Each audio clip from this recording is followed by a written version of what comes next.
Hi you guys, it's Cassie, Dust to Roses, back here again with another part of our antique craft series. And I thought for the last few videos I have not given you kind of a peek into the other two journals in the collection. And so I wanted to start this video off with a flip through of those three journals, and also to share with you a lovely happy mail that I received from Jax, Rural Retro on Instagram. She was actually the one who suggested this theme for the next journal series.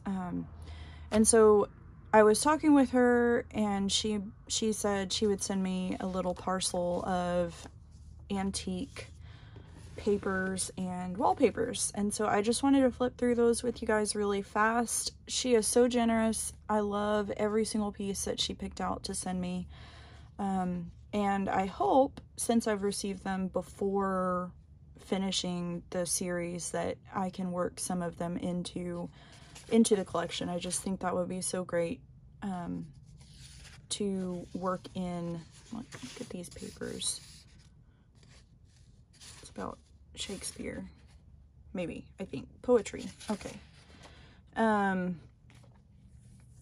So yeah, she picked out some really pretty wallpapers.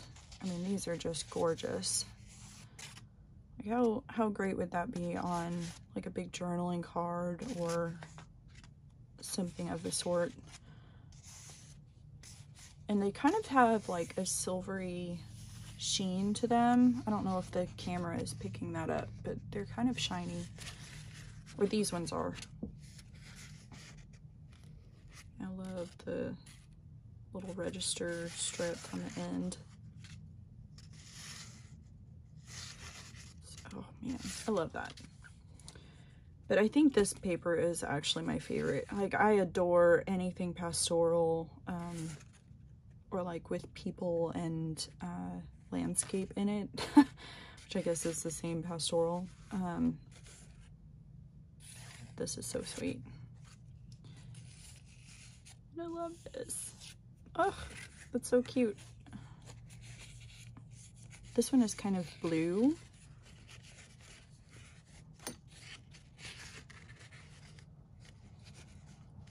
And then the yellow roses, that's gorgeous. I think it goes like this. Maybe, I don't know. It doesn't matter.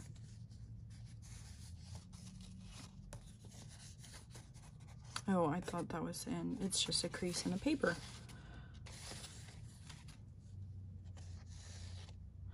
So yeah, that's what she sent me. I love these trees. That's what she sent me. Hopefully I can start to work some of those into my little journal collection. Okay, so the three journals, obviously they're all different sizes. I didn't really go over sizes before. So the one that we're working on together is kind of a 6x9 envelope for the cover. And so the pages themselves actually extend a little bit past. So they're probably 6.5 by 9.5 at this point. So yeah, she's quite large actually. And I really like that. I like a big journal. And then the other two, this one is probably a half sheet, like 5.5 by 11. I mean, not 11, 8.5. So 5.5 by 11, or 8.5. I keep saying that.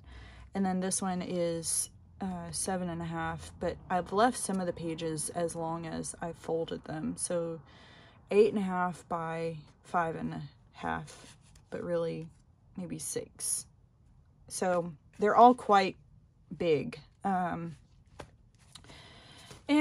I think that that's okay. And as time goes on, these pages, if the journal is used, will get kind of tatty. Like this one is antique, and so as I flip through, it's lost little chunks out of the page edge, and that's okay.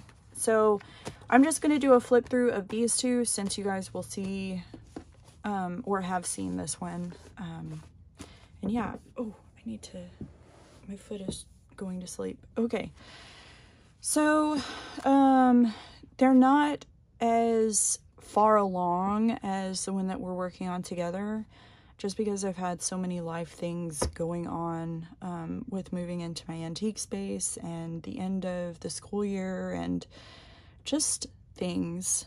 So yeah, hopefully you guys enjoy it. I'd love to know your thoughts. I am planning to do some after the fact coffee staining in this video. So I've got my coffee already, and yeah, so the pages that are kind of more white, like the pre-tea stained, and the onion skin papers will all get a dousing of coffee and will come out much browner, much more brown, more brown. I think more brown is proper. But yeah, hopefully you guys will really enjoy that. Also, something that has been going on this week, I have been going round and round with Google and or YouTube about ad revenue. So a few months ago, my channel kind of hit the threshold that I can start making ad revenue. They'll place ads on my channel, on my videos, and all I had to do was apply. So I applied and they said no.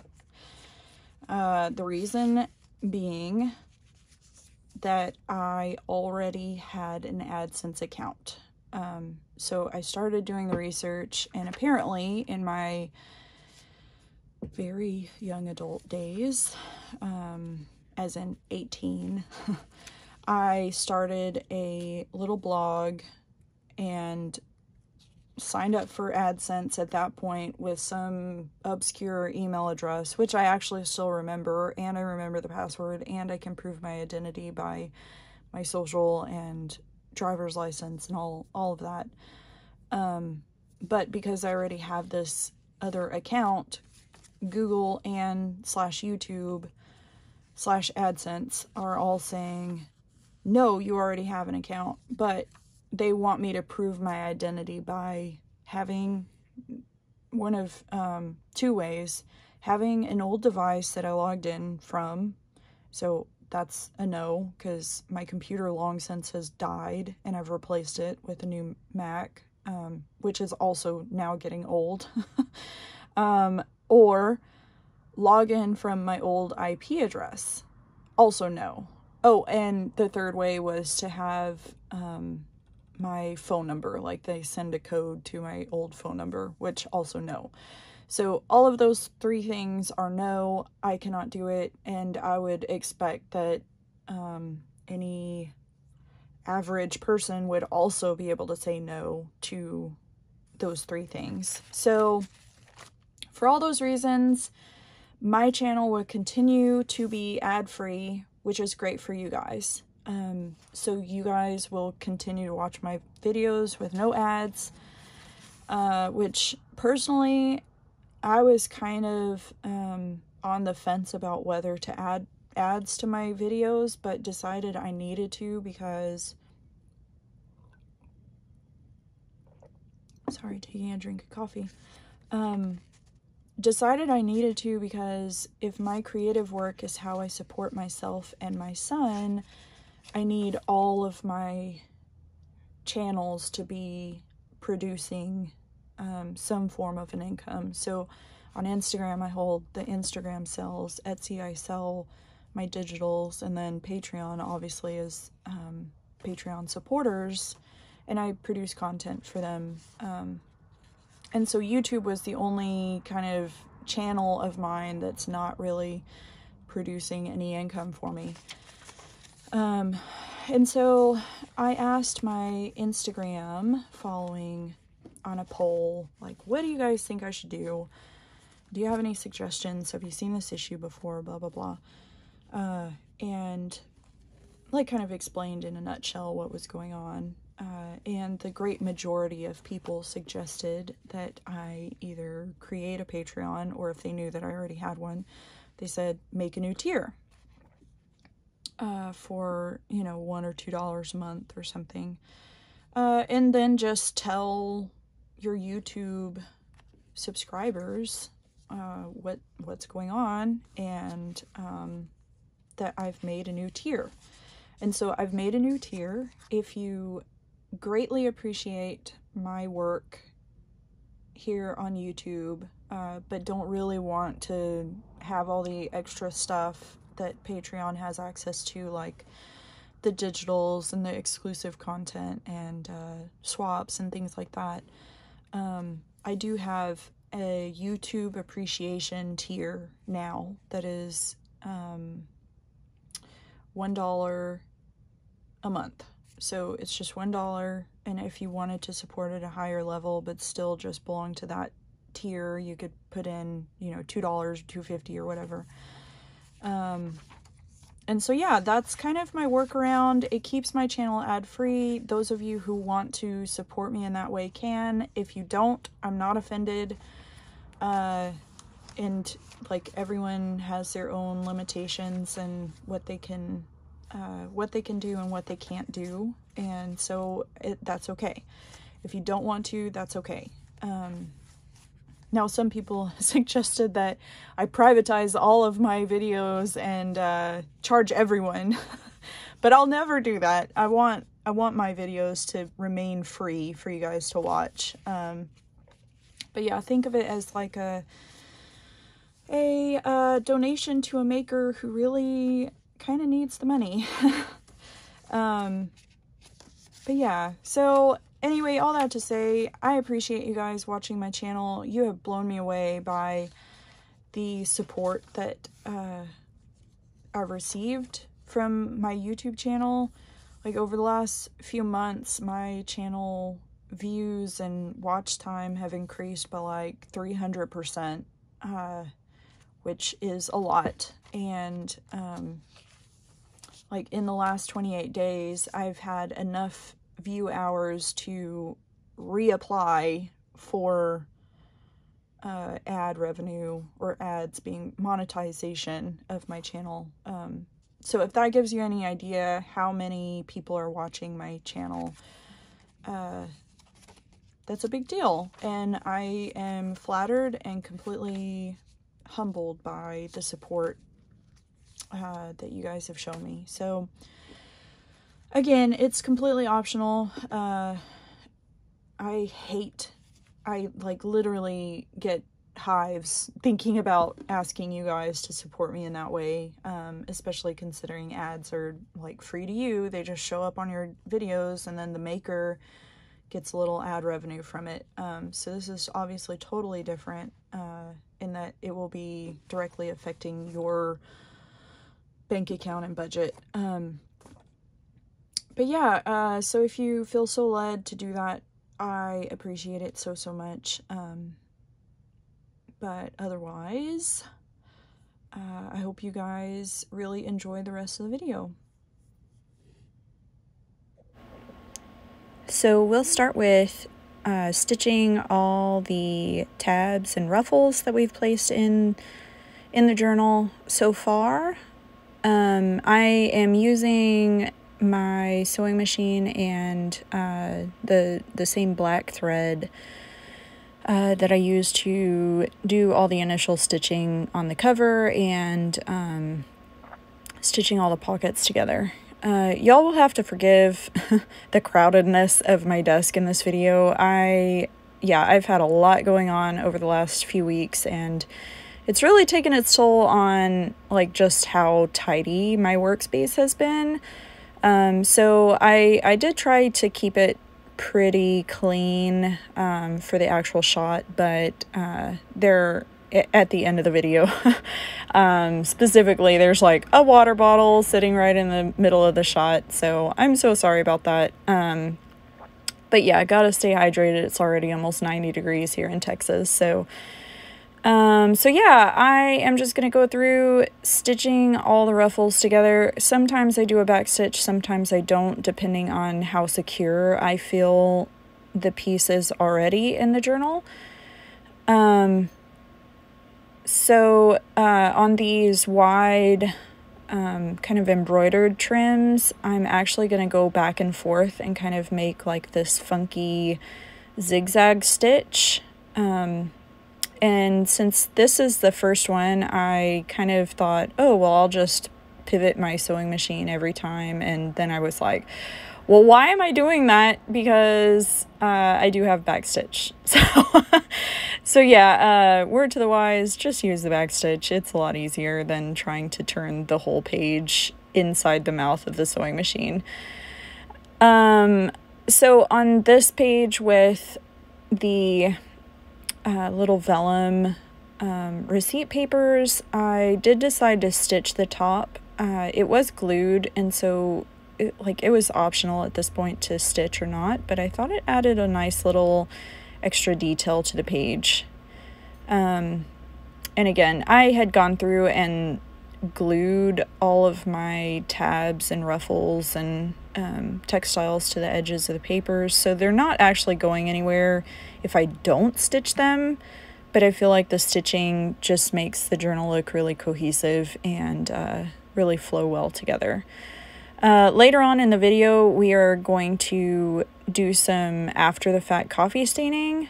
And I really like how the coffee stain ended up looking with the stitching. I did skip over stitching some of the more fragile pages, so like the Antique Peterson's or Godey's Magazine book page. I skipped over that one. And I skipped over another one. I forget which. Oh, my music book page with the belly band. Just that book page, or that music page, is already just so fragile.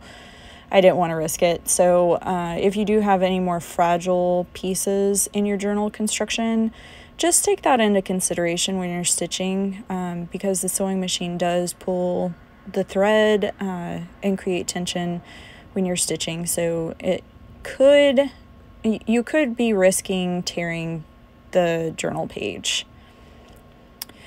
So now I've gone through, I've stitched all the ruffles and tabs, and now I've decided I'm going to bind the journal. So this is what you guys have been waiting for. A lot of you guys have commented you can't wait to see how I bind it. I've decided to use a Ruby and Pearl XO like no sew binding method. Or it's like an open spine journal, I guess. So basically all I'm going to do is poke 2 holes through each signature, and I do try to line them up as I go along, so that the stitches, or the ribbons or twine or whatever I tied each signature with match up kind of on the spine. And I did decide to do one tied outside and one tied inside, and I just feel like that goes with the whole aesthetic of this journal. It's really funky, it's really put together, and very, very shabby, and I feel like having one side tied inside and one outside just kind of adds to that. So I'm using some regular like jute twine to tie the first signature. And you guys, the reason I didn't do both signatures with this twine is that it was a serious royal pain to feed it through the holes. I thought it would be easy because, the holes are nice and big, and I should be able to just grab the twine, but it wanted to split and then not go through all the holes. And so, yeah, I had to like manually feed it through the side that I'm working on at this point. And I actually cut a lot of that out, and I was like cursing the journal. But I'm sure you guys can all relate to that. If you've ever bound a book, you probably have run into issues with binding before. So on the second signature, I did kind of wise up, and yeah, this is where I'm like cursing the journal. Yeah, I had to like take all the pages apart and kind of force the twine through with that letter opener that I'm showing you guys or that I'm using. And yeah, so this is after like 5 minutes, like I cutscene, and yeah, I'm still working on it. So yeah, at this point I decided, well, I'll just feed it through each page individually and just do it that way. And I probably should have done that from the start, hindsight. So yeah, on the second signature, I did end up poking larger holes with my letter opener, and I decided to use some Sari silk ribbon instead. And unless you just absolutely love the look of the twine, which I do love it. I love how it looks finished. But unless you just really, really want the twine, I suggest going for something that doesn't split and fray as much, like a ribbon or, yeah, a ribbon, basically. So yeah, there we have it, the first signature, which only took me about 35 minutes total. But yeah, I'm really, really happy with how it turned out, so it's okay. It's okay. Okay, so now we're gonna do the second signature. I'm just gonna let you guys watch since I kind of already explained what I did. Kind of the same process, except I fed my ribbons through the outside of the journal instead of the inside, so that the bow would be inside. And there I'm just kind of eyeballing where the original first signature holes were. You don't really have to worry about lining things up if you only have one signature.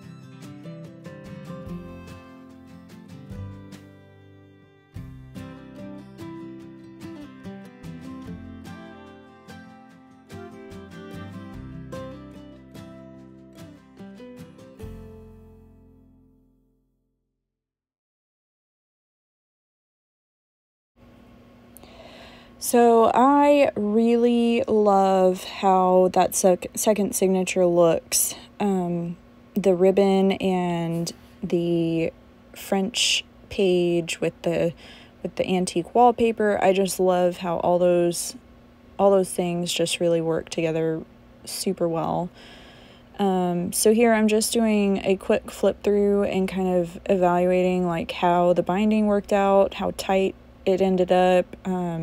And I'm really pleased with this binding type. Like I've never done a doily as the quote-unquote spine, so I wasn't sure how it was going to end up, but it ended up being very tight, and I think it's because I didn't leave a huge amount of space in the different sections of the doily. I don't know how to explain that, but I didn't leave a lot of space for the signatures to move around.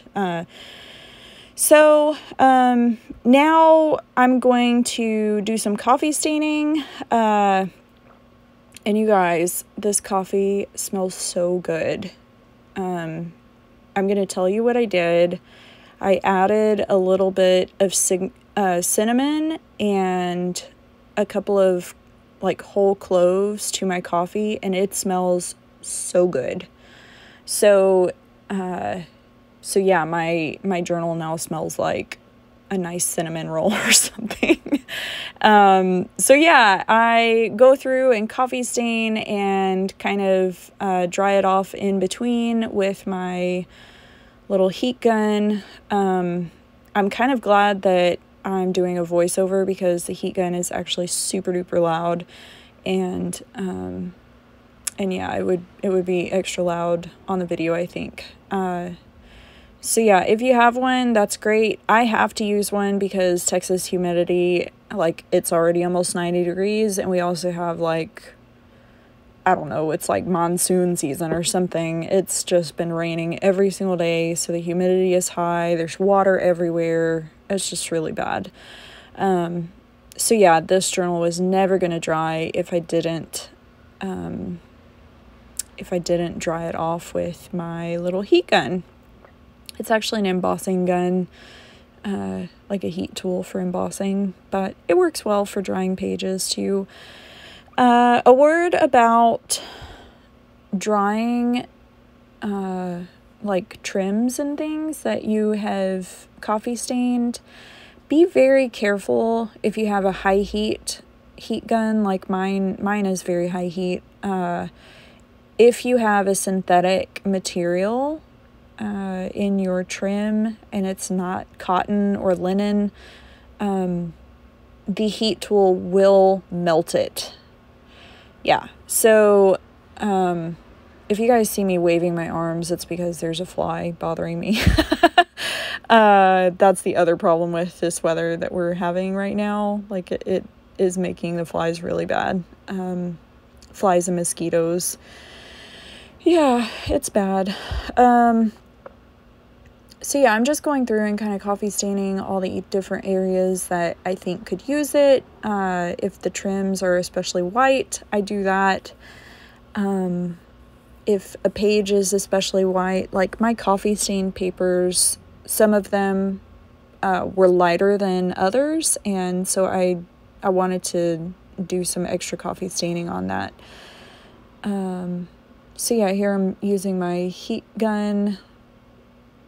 And I did actually cut a lot of the heat tool out, but I just kind of wanted to show you guys on one of my drying processes how I did it. I just like kind of shoot everything with the gun and it dries it off. I don't leave it on any one area for very long. I know Mr. Tim Holt says that it will not like mess up your papers, but also I don't want to risk it because at this point I've already got a ton of time invested in this journal. Hi, bud. Good morning. Oh. You say hi. Hi. We're making our video. Video. Yeah. So yeah. Mr. Lennon has just woken up from his nap, and yeah, he's gonna sit here with me, I think, while we finish making our video.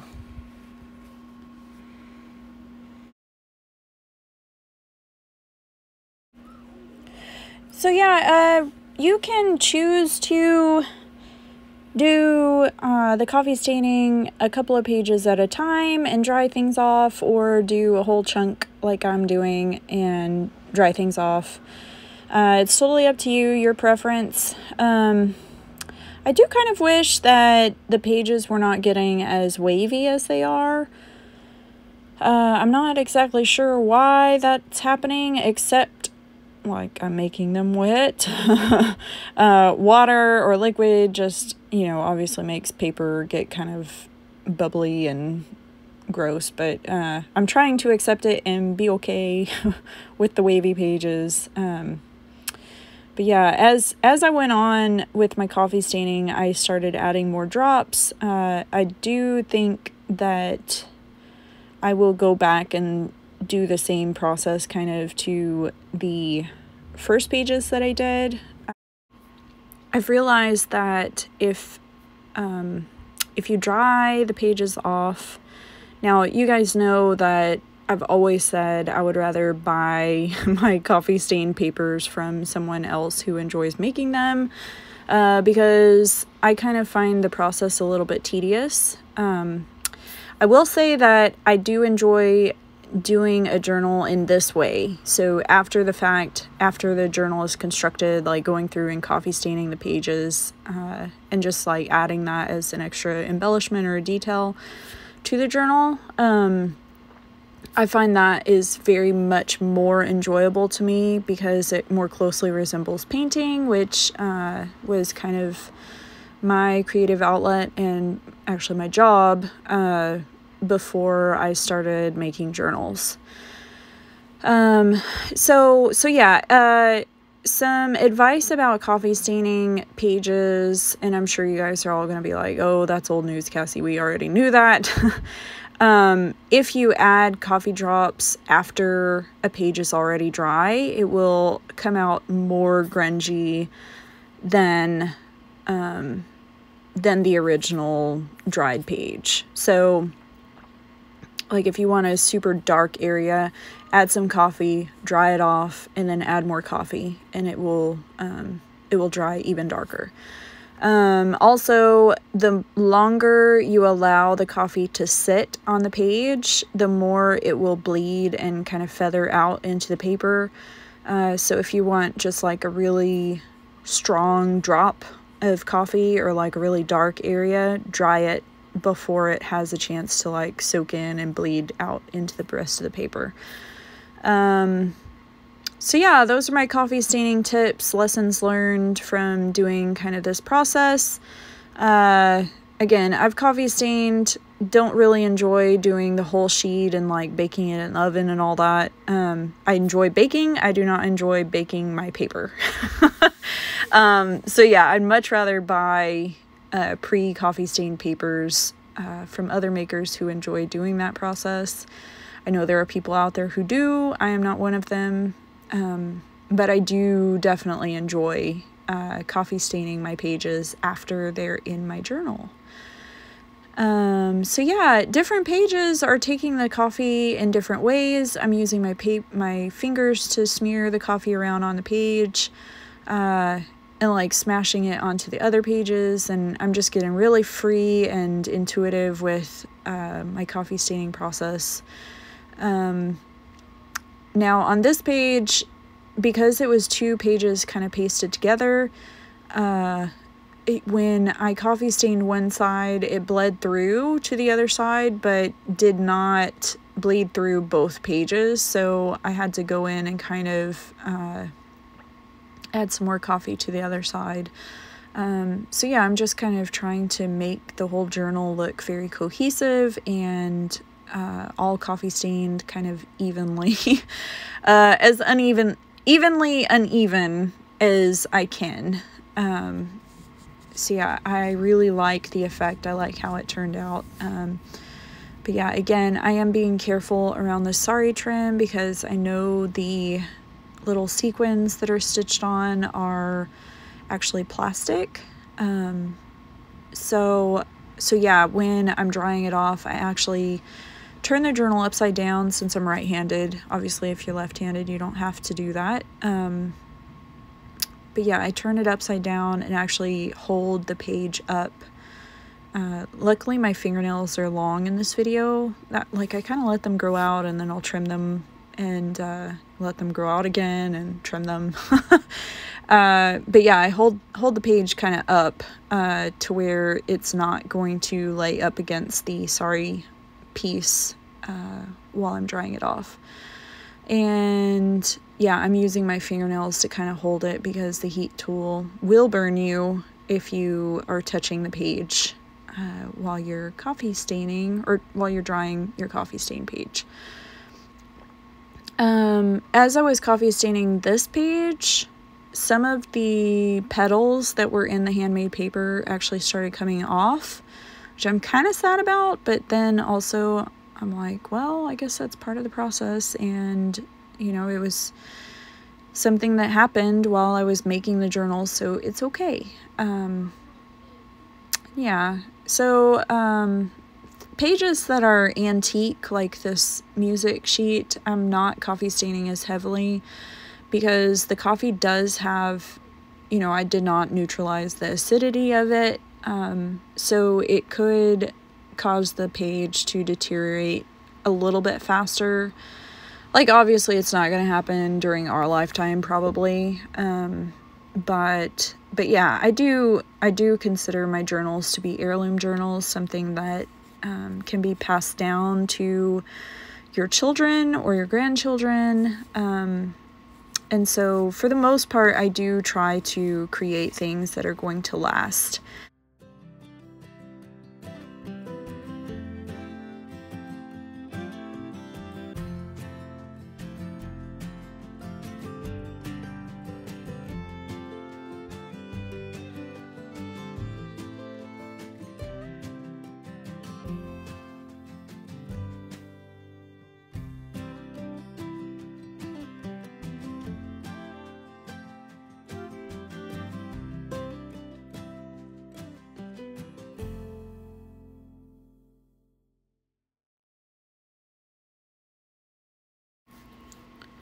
So this is the exact process that I was talking about to make a kind of grungier page. Sorry, Saya just hit her head on the door and it startled me.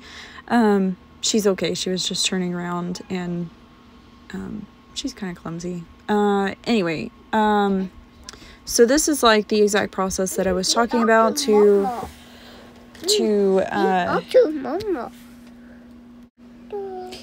make the journal page to make the journal page more grungy. So I had dried that page previously, and then I went back in with some more coffee and kind of stained it again, and then dried it off again.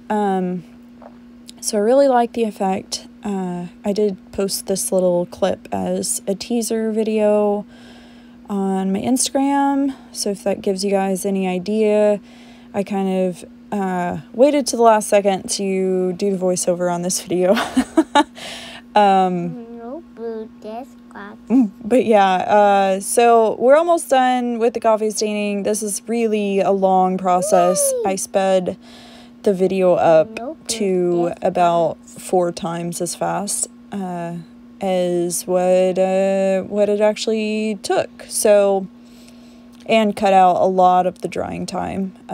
So yeah, this is quite a long process, but the effect is just really, really, really great, I think. So hopefully you guys will give it a shot. Add some cinnamon and cloves or nutmeg. Just experiment with different spices.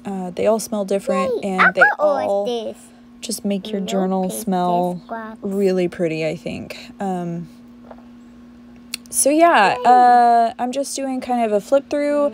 I had actually started to make a piece of ephemera on the end of that last clip, but then my phone died, actually. So I decided, I didn't know that it had died. So I decided to just move on. You guys will see that ephemera piece when I do my final flip through. Because this is the last video in the series. So yeah, I'm just making a giant tag. I feel like this is the only journal I'll ever make that will possibly be large enough to use this tag. This is one that I got from Sharika Postalove, which you guys know this whole journal is kind of a design team project for her. And, so yeah, I'm just deciding which of my wallpapers that I like, that I showed you guys at the beginning of the video, to kind of make the back of the tag, so like the main background. I am pulling off the little hole protector, and this is totally optional, like you can leave it and glue over it. I like the way it looked, so I wanted to take it off and add it back on over the top of the tag that I ended up making. So yeah, I'm just gluing on the wallpaper piece, and then I'll trim it down and then do a little collaging over the top and add a lace pocket to kind of create a layered pocket tag, which I think turned out really, really pretty. If you did pick up if you did pick up the ephemera pack digi that I created for this journal series, this little image with all the different pen nibs is in that pack. I miss. So it's in that pack. You can download that. I've put a link to the kit in the description box, because a few of the ephemera pieces that I'm working on are actually from that kit.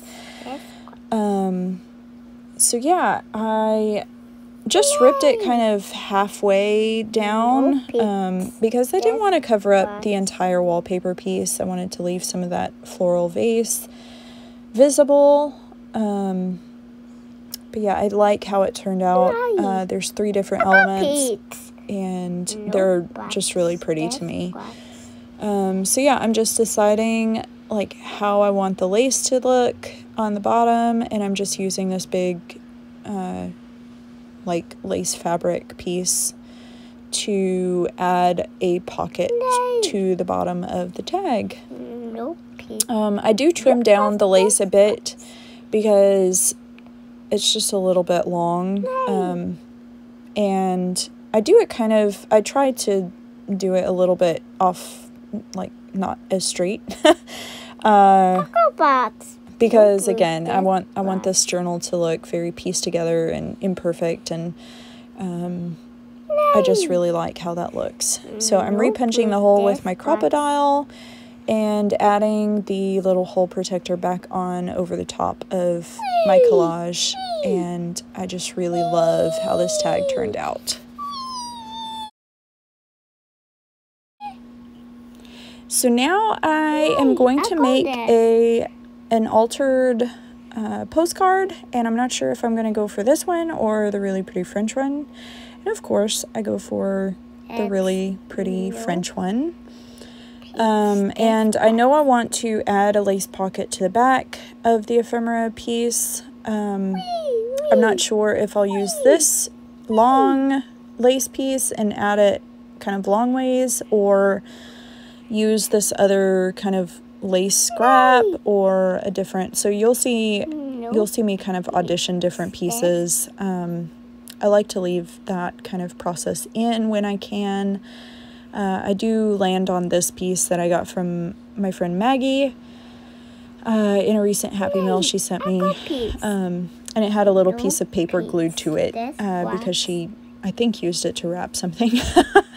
But nothing goes to waste. It's all junk, and it's going in my junk journal, right? So I'm just adding a little bit of Fabrifix to the back of the postcard to adhere the lace pocket and trimming down the lace a tiny bit.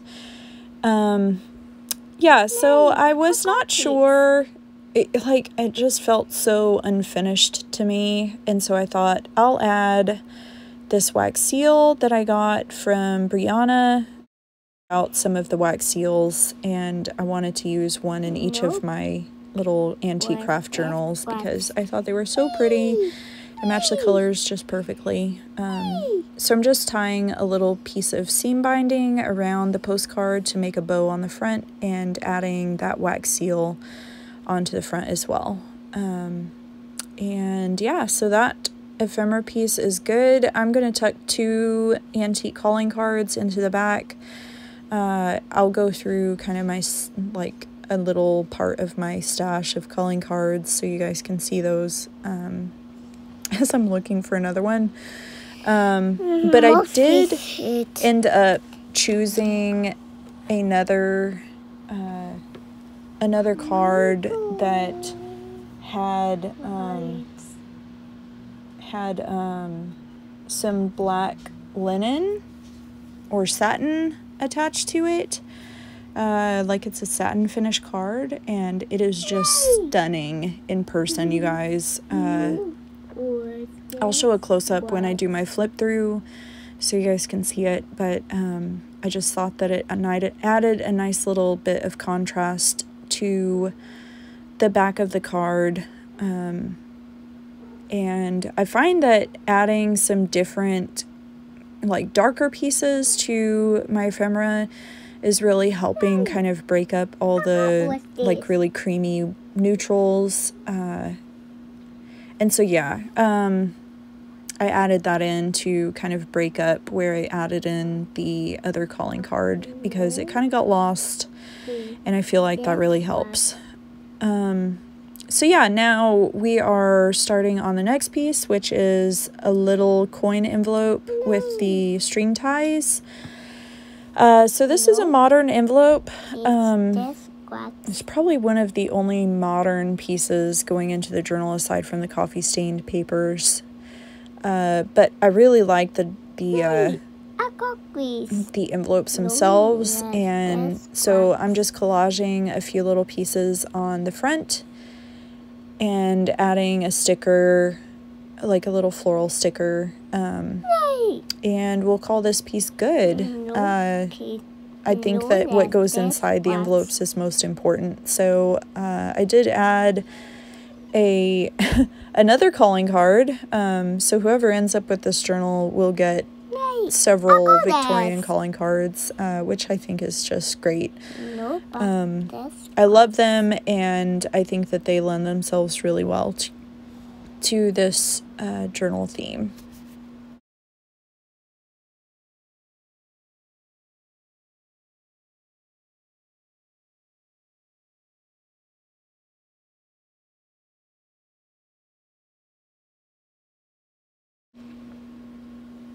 So now I am going to make another ephemera piece that is inspired by Heather from Ruby and Pearl XO. It's a layered pocket, layered page pocket. So I'm just taking 3 antique book pages, since they're kind of fragile standing alone, and layering them together. I'm using an ample amount of glue to kind of stick the pages together so that they're not going to come apart. And then I will choose a few pieces of lace to create a pocket. You'll get to see me audition some different textile pieces for this little page pocket. But yeah, this is it, guys. This is the last piece of ephemera we'll make together. The next video will be the final flip through. Thank you guys so much for joining me. Again, if you would like to pick up the kit to kind of craft along, or start over from the beginning, I've linked the kit below in the description box. I will put the kit back on sale in case you missed it from the first video. I'll put it on sale 25% off until next Saturday. So if you want to pick that up, you can save 25% on the Antique Neutrals Digi from my shop. I would love to hear your comments on this journal. If you have made one along with me, I'd love to see it on Instagram. Take a picture, post it, tag me, or just send me a DM with your creations. I really enjoy seeing them. So if you are crafting along with me, I'd love to hear about it and see your projects. So send me a DM. I'd love to see what you're making. And Lennon is saying along with me. But yeah, hopefully you guys have enjoyed it. If you have, please give me a thumbs up. And if you have not already, please do subscribe to my channel and hit the notification bell so you know when I post a new video. But until next time, guys, thanks so much for joining along, and happy crafting. Say bye. Bye.